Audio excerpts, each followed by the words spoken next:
Welcome to Game 2 between Bobby Fischer and Anatoly Karpov. Be sure to check out Game 1 if you haven't, as it gives a little background on the details of this matchup. I'm excited to bring you this game today because it contains a series of amazing moves at the end from both players, but particularly Fischer. So stick around for that, and let's jump right in. Karpov has the white pieces and opens with d4.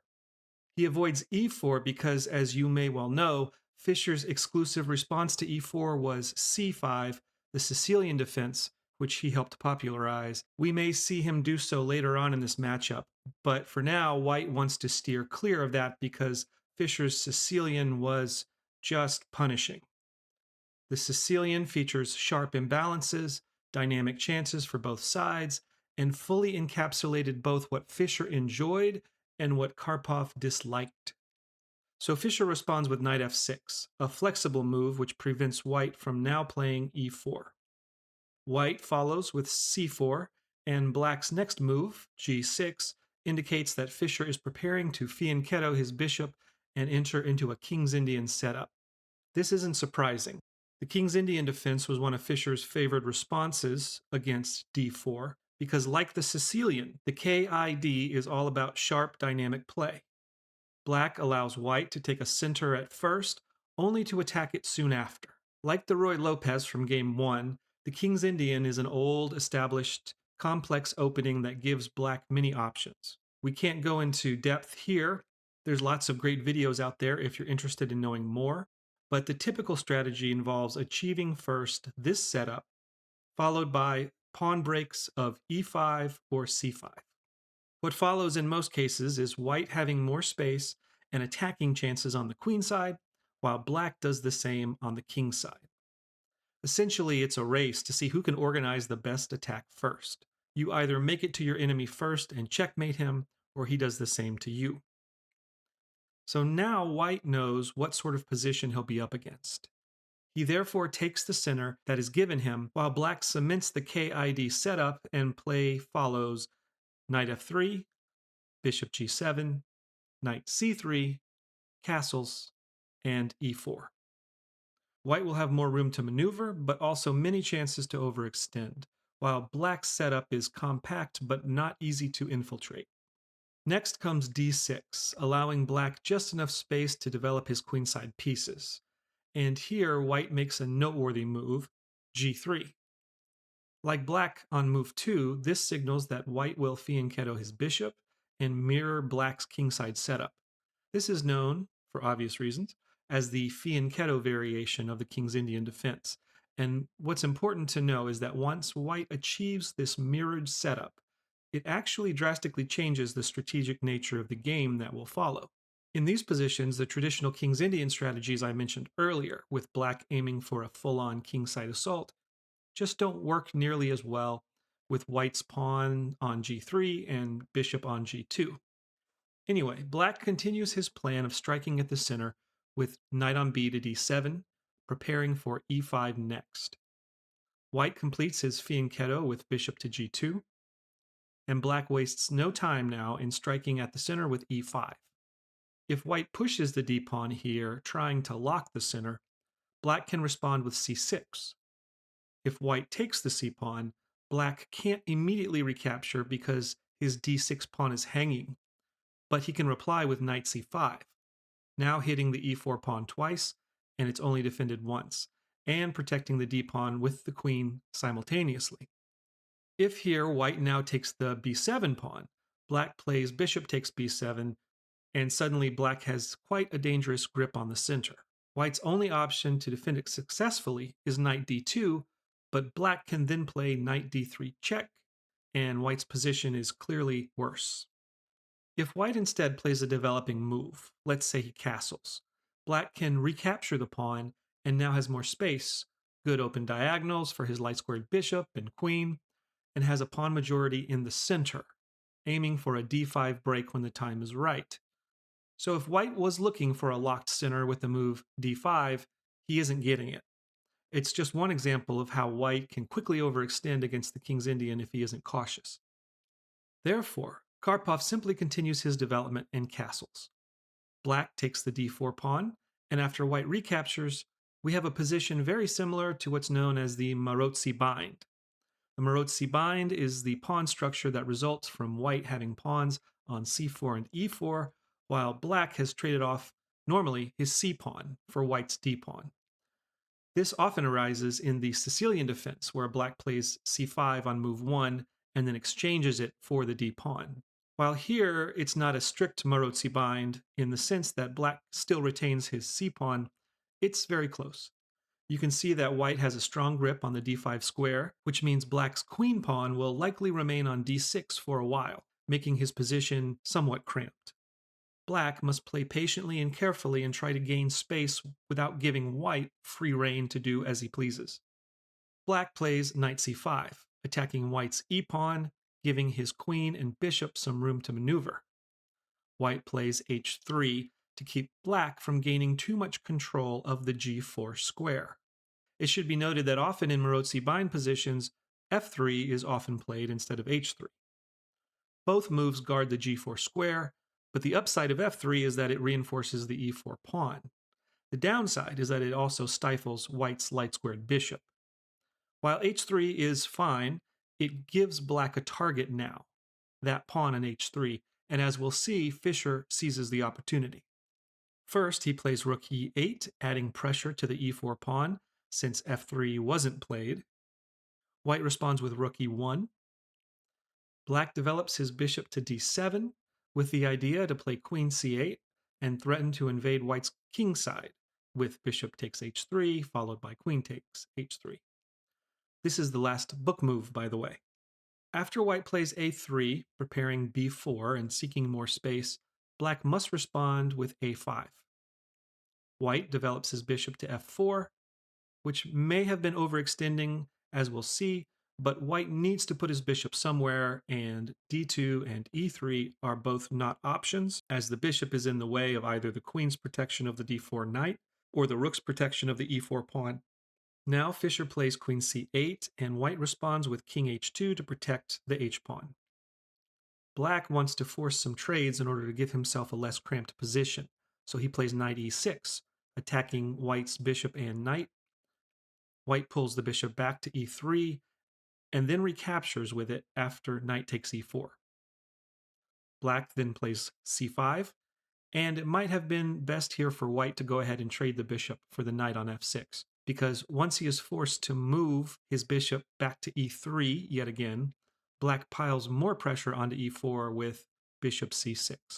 He answers bishop c6 with queen c2, guarding the pawn. Black develops his queen to c7, connecting his rooks.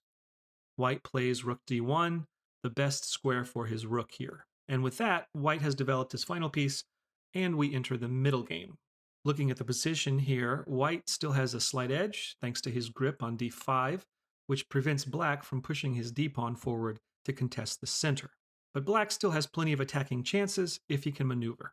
White's king side is loosened and black's pieces are eyeing it. Karpov had played the fianchetto variation of the KID in an attempt to clamp down on the board and deny black his usual game plan of a kingside pawn storm. But Fischer quite deftly found counterplay despite this, not to mention his king is safer. He next plays knight d7, freeing his f-pawn to advance if needed, possibly looking for some queenside expansion also, and this provokes white to play knight d5. White could have also played knight b5, and according to the engine, he is slightly better off here if he does this. Both white's knight and rook are hitting the d6 pawn while also threatening black's queen. So black's only good answer is to exchange with the bishop. Just from a human standpoint, though, the result doesn't look stellar for white. White's doubled his pawns, and black's bishop is now very good. After black plays b4, both these pawns are targets. Black's queen can go to a5 and maybe fork the pawn and rook later. So you can see why Karpov instead chose the better looking move, knight d5. Obviously, black can allow white's knight such a beautiful outpost, and so again takes it with the bishop. White could recapture with either c or e pawns, but Karpov decides to take with the rook, which maintains the Marozzi-like pawn structure, keeping black from playing either d5 or b5 easily. Fischer plays rook e6, giving him the option of doubling his rooks on the e-file, but also reinforcing the d6 pawn should white eventually play e5. And indeed, white plays f4 next, hitting e5, though black has pieces guarding it. So at this point, playing e5 is only a dream. He plays his next move, rook on a to e8. White next plays bishop f2 so that his rook can help protect the e-pawn, and black plays h5. We'll see why in a moment. As mentioned, normally in the King's Indian, it's black's pawn storming on the king's side, while white is pawn storming on the queen's side. But this is a good example of how the fianchetto variation strays from that. Here we've got white pressing the king's side, the queen's side somewhat locked, and a vicious fight for central control from both sides. And we're about to see beautiful aggression from Fischer, along with cool restraint from Karpov. White plays bishop f3, a very Karpovian move, just slowly improving his pieces and gaining ground one square at a time. Now, knight f6 is played, hitting the e-pawn and the rook, so Karpov retreats it to d2. Black then plays bishop h6, pinning the f-pawn to the rook, but that's not the real reason behind the move. Bishop h6 is really the first step in a very nicely coordinated attempt to undermine white's advanced king pawns. Fischer was remarkably good at sensing an opponent's weakness and exploiting it to the fullest. And in this position, where's white's weakness? It's the pawn on f4. Why is it weak? Well, it's being attacked once and only has one defender. But it's a critical piece of white's defense as black's queen is on the same diagonal. So white dutifully plays rook d e2, reinforcing the e-pawn and breaking the pen. And now Fischer goes for the throat by playing h4, attacking the only defender of the f4 pawn. Very quickly, white's king side is now actually threatened. White can't take the h4 pawn because if he does, black then feasts on the free f pawn with a side of check. White now has doubled rook pawns, a huge hole in his king side, and black's bishop and queen gunning for him. So he can't take the pawn. Nor can he play g4, because again, the f4 pawn is hanging, and check, and the queen, etc. So in response, white plays rook g1, helping to defend g3, and also threatening a potentially dangerous counterattack on the g file. Black plays knight d7, which allows for rook f6 next, putting more hurt on the f pawn. So white is in full-on defense mode now and plays king h1 just to get his king off of that diagonal. Black plays rook f6, hitting f4. White plays queen d2, defending it. H takes g3, bishop takes g3. And now, knight e5. Ouch. Threatening to take the undefended bishop, forking the queen and the rook. And of course, white cannot take with the f4 pawn as it is pinned to both his bishop and, more importantly, his queen. I'm telling you, if I was playing Bobby Fischer as white in this position, I would be flipping out right now. But Karpov doesn't break a sweat. He calmly steps back, plays bishop g2, and now black plays knight c6. Why not take the pawn on c4? Because queen c3 will fork both knight and rook. And after rook f2, coming to the defense of f4, black puts his knight on the beautiful outpost of d4. And white plays queen d3, relieving the pen. You know, it's funny, I was watching a video of Grandmaster Ben Feingold analyzing one of Karpov's games the other day, and he made some joke about Karpov's pieces not being able to move more than one square or something like that. It was hilarious. But notice in like the last 8 moves, that's really actually been the case. One space. Okay, 2 spaces there. One space, one space, one space, one space, one space, one space. Anyway, he's playing this defense beautifully, really. I mean, black's been threatening pins and forks, yet the engine still shows white having a slight edge. Okay, so now the attack is over and both players take a breath. Black plays king h7, getting his king to a safer square, as his own g6 pawn could soon be a target after f5. And he wants to protect it and avoid having it pinned by white's rook. White decides to clarify the queen side with b4. Pawns are exchanged, and black plays b6 to solidify his queenside structure.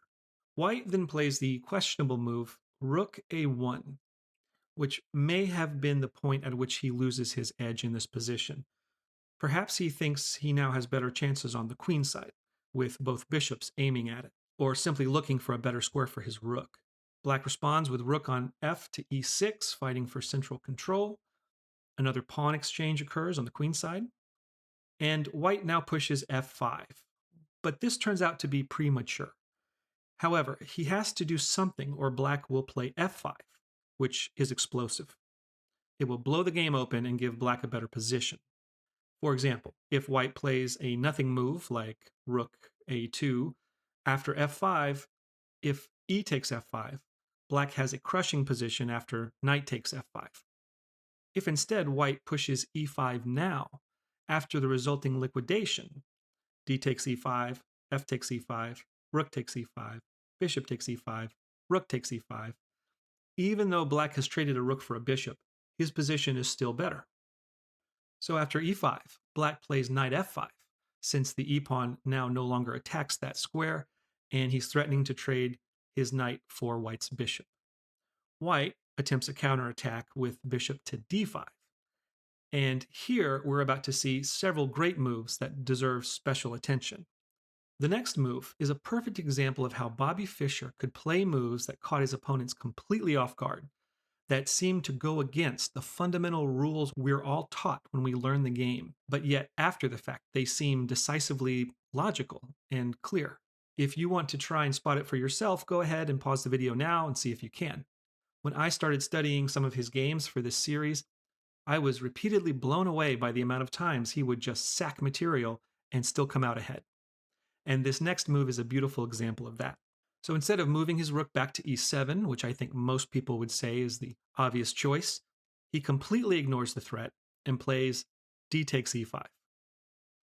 And you could almost see the surprise on his opponent's face with this move. Let's break down why. If white accepts the sacrifice and takes the rook, black plays knight takes g3 check. If white recaptures with queen takes g3, then e takes d4. White now has to move his queen, so queen f3, and black recaptures the bishop. Material is technically equal, but the position is better for black. Even if white tries to simplify, let's say rook e2, rook takes e2, queen takes e2, and now black plays bishop g7, attacking the rook. The rook moves to attack the pawn. Black moves bishop g4, queen e4 to attack the f4 pawn again, bishop e3, and black's bishop is just amazing here. If the queens come off, black likely has the best chance of queening and likely winning. So since taking the rook's not a good idea, white decides to play f takes e5. Because if he doesn't, if he plays something like bishop h2, then black just takes the f-pawn, and now he's got knight g3 next move. He's got complete control of the e-file. This diagonal, it's just over. So f takes e5 is the best response, and here comes another great move from Fischer. Rook takes e5. Again, offering another sacrifice of the same rook. Because if white accepts, then the position is easily drawn for black. I think the coolest continuation here is bishop takes e5, rook takes e5, rook on a to f1, rook e3, threatening the queen, rook takes f5, rook takes d3, rook takes f7 check, winning the queen back with a fork, queen takes f7, rook takes f7, bishop g7. We're going to trade the rooks and have opposite colored bishops and no real chances of a passed pawn for either player. But any way you slice it, the result is the same. We come down to a drawn endgame. White tries a different route with rook takes f5, which is also a very impressive move, giving up a rook to eliminate Fischer's monster knight. Black can't recapture with the rook or lose the queen, so he has to recapture with g takes f5. White needs to play bishop takes e5 now to keep the material even, and black recaptures. Now rook f1, threatening the f5 pawn, and queen d7, defending it. White's queen drops back to d1 because the bishop is pinned, and now if he moves it, black's queen will have to move or trade. Black plays queen e7 to relieve this, And now queen h5 hits the f7 pawn.